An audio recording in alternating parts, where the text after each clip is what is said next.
Olá, sejam bem-vindos ao nosso OdontoCast, o podcast que descomplica a odontologia e mostra os bastidores do sorriso perfeito.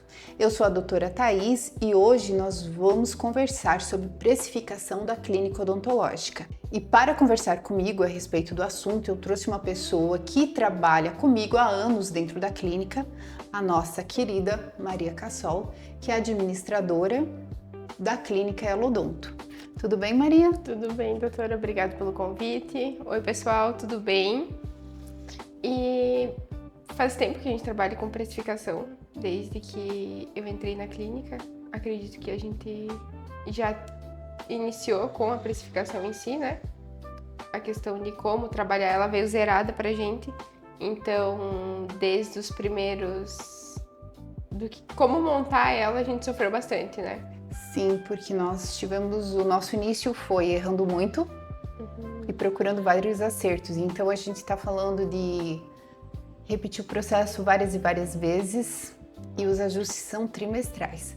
Sim. Essa precificação, Mari, o que a gente coloca nela? Assim, qual seria a minha parte que você vê e a sua parte? Dentro daquilo que a gente tem hoje em tabelas. A questão de custo, de despesas, no caso, de tudo, desde a seguro, a questão de condomínio, aluguel, luz, água, tudo quanto que é despesas tem lançado nessa precificação. A questão de custo de hora clínica, que é uma coisa que não é calculado por várias clínicas e é o motivo de muitas clínicas fecharem também. Todos os materiais que a gente usa também é colocado lá dentro por especialidade, tanto ortodontia, clínica geral, implantodontia, que é o caso da doutora Thaís, também é uma coisa que a gente foca bastante, de ajustar isso também, esses valores trimestralmente. Então, isso tudo tem que ser atualizado e qualquer despesa tem que estar lançada lá, para você conseguir bater, né? E eu acho bem interessante, Maria, nós colocarmos que a precificação sim, você colocou todos os pontos que são vistos, Sim. mas que a gente trabalha com despesas fixas, e né? despesas... E as despesas específicas. Qual que é a diferença de um para o outro?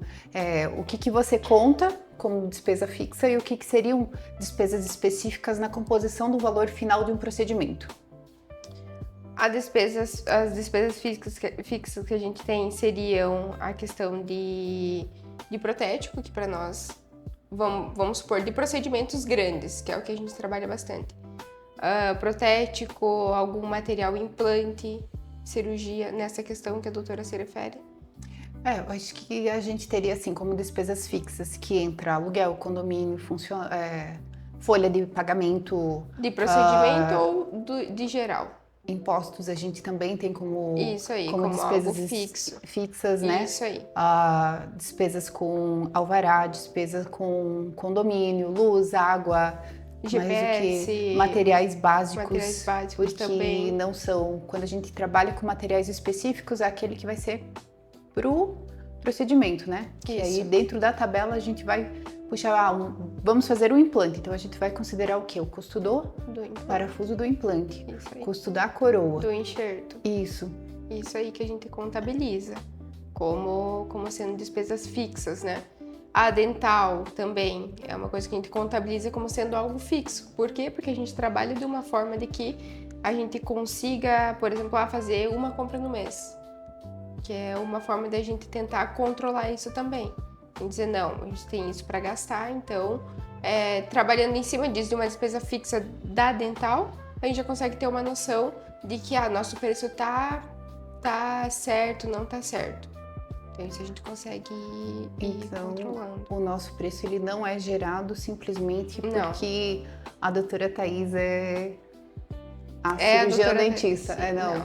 A gente tem todo um protocolo que a gente segue para que seja um valor justo, que não gere prejuízo, mas também que não seja exorbitante ou fora de um padrão de competitividade no mercado. Cada minuto seu aqui tem um valor. Ou seja, eu recebo salário. Recebe salário. E cada minuto seu aqui é contabilizado de qualquer forma.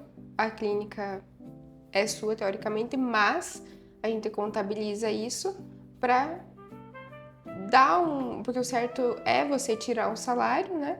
Então a gente deixa isso jogado lá pra gente somar e dá certo tudo que entra e tudo que sai da clínica. No final das contas, todo mês a gente consegue fechar. Exatamente. A gente tá fazendo uma prova pra Maria pra ver se em 5 anos vendo. ela já aprendeu. Tô vendo que tá sendo E assim, Mari, quando a gente tem, por exemplo, despesas com manutenção, que é uma coisa importante, que toda hora tem coisas sendo perdidas, coisas sendo quebradas, e é normal da clínica ter manutenção com qualquer coisa. Manutenções, aquisição de materiais, isso é dentro do custo fixo ou é dentro do custo variável? A questão de manutenção? Manutenção, despesas, por exemplo, funcionário entra, funcionário sai. Isso a gente tem um fundo como se fosse. Dentro das despesas fixas? Dentro das despesas fixas. A gente tem um fundo que a gente tem como que se diz ali... A gente sempre tem que ter, tanto para 13º, quanto para decisões, que nem a doutora comentou. A gente tem que ter, porque a gente nunca sabe o que vai acontecer, quanto de coisa que vai estragar dentro da clínica. Então, isso a gente tem que ter como se fosse o valor guardado, o valor reserva. E assim, já está lançado isso dentro da precificação também, porque a gente tem que ter uma base de cálculo junto. E essa precificação, você considera que quando o paciente ele tem a condição de o parcelamento em mais vezes, o parcelamento em menos vezes, isso gera alteração no valor final do trabalho? Gera porque a gente trabalha com uma precificação com uma gordura em cima, a gordura que a gente diz é uma porcentagem em cima. Então, conforme essa gordura é para o paciente fazer num limite parcelado. Um parcelado que a gente diz aqui de 24 vezes, por exemplo. Que é o máximo que a gente teto. O máximo do teto que a gente vai calculando em cima de todos os... Em cima de inadimplência, em cima de taxas de juros de cartão, em cima de tudo quanto é imposto que a gente paga. Porque a gente sabe que cada ano que passa, isso vai aumentando. Da Selic, enfim, isso tudo a gente tem calculado. Então, por exemplo, assim, se o paciente vem para mim e fala, não, Maria, eu tenho condição de te pagar tudo à vista. Eu tenho como trabalhar para esse paciente um desconto, por exemplo.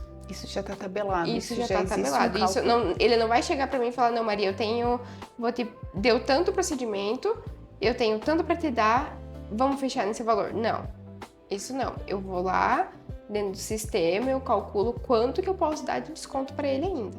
Porque não é assim também a Deus dará a gente calcular um desconto. Não, isso não. Tá tudo na tabela, então eu vou seguir o que tá na tabela, que é para não gerar despesa para mim, para eu não pagar para trabalhar, mas também conseguir ajudar o nosso paciente.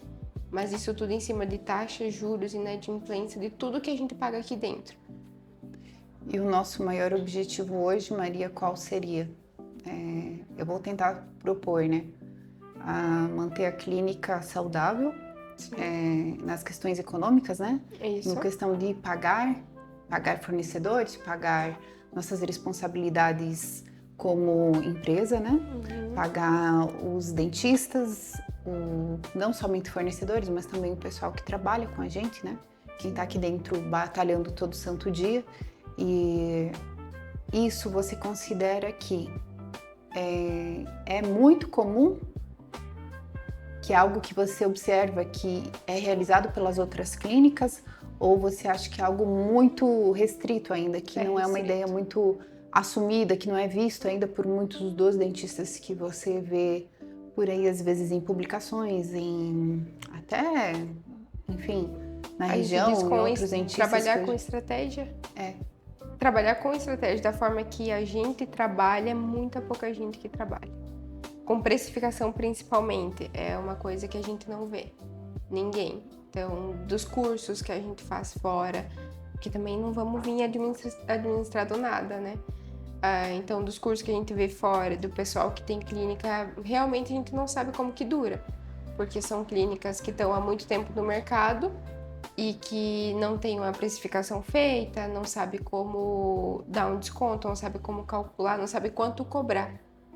Então, eles pagam pelo material, mas eles não cobram em cima daquilo que eles estão entregando. Então, é por isso que o motivo de tantas clínicas fecharem também. Então, nós, pelo cenário que a gente tem hoje, a nossa chance de conseguir aumentar, que é a nossa intenção, aumentar a nossa clínica, aumentar a equipe, que é tudo dividido, tanto atendimento quanto a parte administrativa, recepção, isso tudo é dividido, a gente sabe como que é aqui dentro. Então, a nossa intenção é cada vez mais ter isso dividido, mais gente, mais pessoas, a clínica mais ampla, mas sem perder a nossa qualidade, que é o que a gente tem mais. E Maria, você observa que esse processo, ele foi fácil de ser instalado, vamos dizer assim, a gente conseguiu, de certa forma, foi fácil implementar isso dentro da clínica ou não foi tão fácil assim? Não. Exigiu muito o quê? Faz 4 anos que eu tô aqui. Faz 4 anos que eu tô aqui, faz 4 anos que a gente tá tentando. Aliás, faz mais? Faz mais, porque se a doutora tá atendendo há 15, tá tentando antes da pandemia, então isso não é um trabalho pequeno. Então, é puxado, que nem diz o outro. Mas não é difícil de implementar isso dentro de uma clínica. Você tem que ter estratégia, você tem que ter vontade, você tem que ter uma equipe que te apoie e que entenda de que isso é fundamental para a tua clínica estar ali todos os dias, para a tua clínica não fechar. Então, se a gente começa a pagar para trabalhar, com certeza isso não é só um furo de dentista, não é só um furo do dono da clínica. Isso é um furo de toda a equipe que não colabora, que não ajuda, que não entende a necessidade de que um trabalho grande, vamos supor, de um orçamento grande e fechado, vai te dar um trabalho danado, né? E você já escutou alguma vez, Maria, a seguinte frase? Mas por que vocês têm tanta gente lá dentro da clínica? Não tem gente que precisa de tanta gente assim? Já. A gente ouve direto, na verdade. Né? A gente é em poucas aqui dentro, mas falta gente. Falta gente, assim, a doutora faltou, já dá uma reviravolta. A Michelle faltou, que é recepcionista, já faz falta também. A auxiliar faltou mais ainda, porque é o braço direito da doutora. Então, a gente estando em 4 para atendimento já é difícil, né? E todo mundo tem um papel. Gente, eu não consigo parar de perguntar para Maria, porque é um assunto que nós discutimos muito, há muito tempo, e a Maria, ela praticamente dedica uma boa parte do dia dela e do tempo dela aqui dentro para isso. Então, quando a gente considera processos, né, que você falou assim, quando falta uma pessoa, aquela pessoa, ela gera uma ausência enorme porque a equipe fica desfalcada. Isso.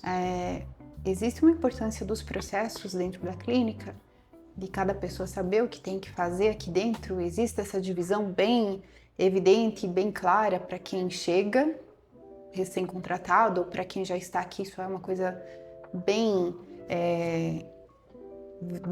como é que eu posso te dizer, bem implementada, bem já, de certa forma, como é que eu poderia colocar, Maria? Concretizada, não, também? Tem, os processos aqui são bem definidos, então é por isso que a gente é tão rigoroso na contratação e que a gente bate tanto na tecla de que tem processo. São esses processos, é isso que tem que seguir. Porque a gente demorou, a doutora já estava num processo de implementação disso aqui dentro da clínica, de cada uma ter a sua função, de cada uma fazer o seu papel certinho.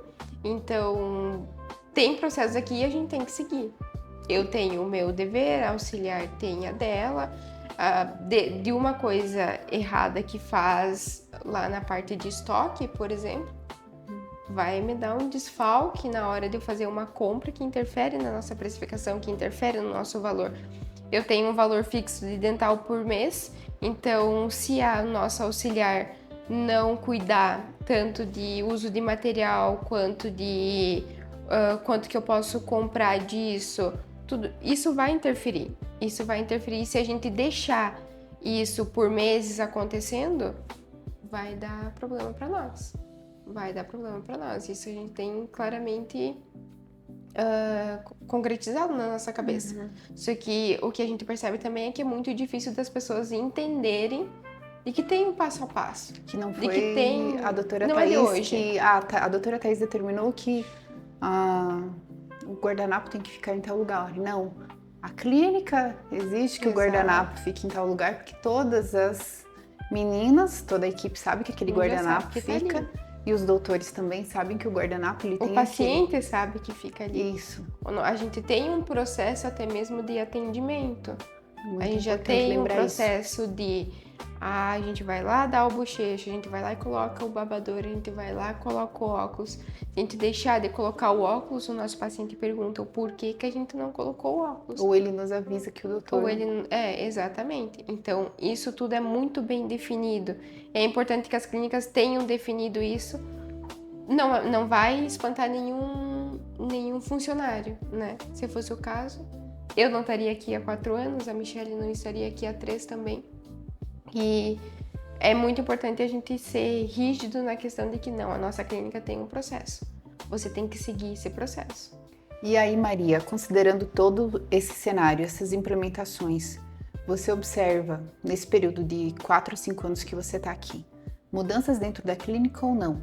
Sim, desde a recepção, de como a gente recepciona o nosso paciente aqui, do atendimento, da forma de finalização do atendimento do paciente, de contratos que a gente não tinha, o processo de o paciente saiu da tua sala, ele passa na minha sala, faz a questão de contrato, isso a gente não tinha também. Então isso tudo é uma evolução pra gente, o atendimento também, então é o nosso principal e que mudou muito, muito mesmo. E uma pergunta extra antes da última.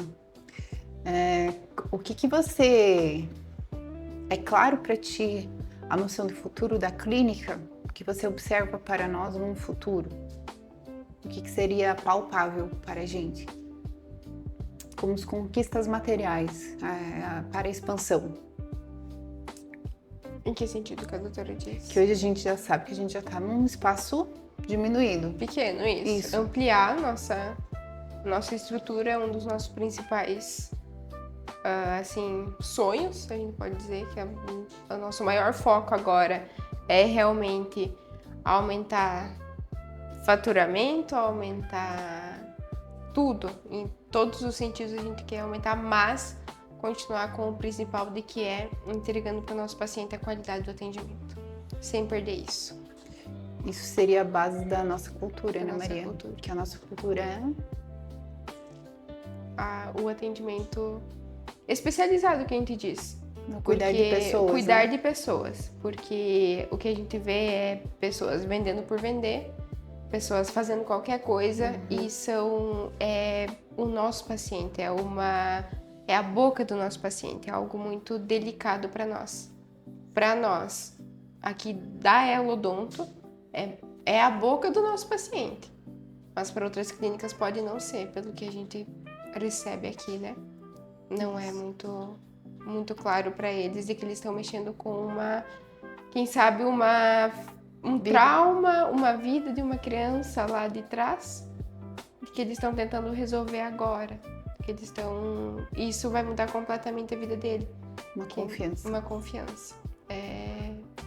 E disso, Maria, nós teríamos eu teria aqui na minha cabeça muitas e muitas outras perguntas a serem feitas, mas eu acho que já foi um bom início. Acho que foi uma maneira diferente de colocar um pouco mais humanizado quem é a Thaís, quem é a Maria, porque a Thaís está associada a Maria está associada a Thaís, assim como as outras meninas que estão aqui dentro e os outros doutores também. E sim, nós teríamos ainda como divagar sobre esse assunto muitas e muitas horas, porque é algo que a Maria trata o dia todo e eu tenho uma parceria com ela nesse assunto muito grande, porque a gente acaba vivenciando e conversando sobre isso todo santo dia. Não tem dia que a gente não converse sobre o assunto, sobre como está um tratamento de um paciente, como está o financeiro da clínica, como é que estão as entregas, como é que estão os tratamentos, como é que estão as pessoas. Tudo isso a gente tem que considerar.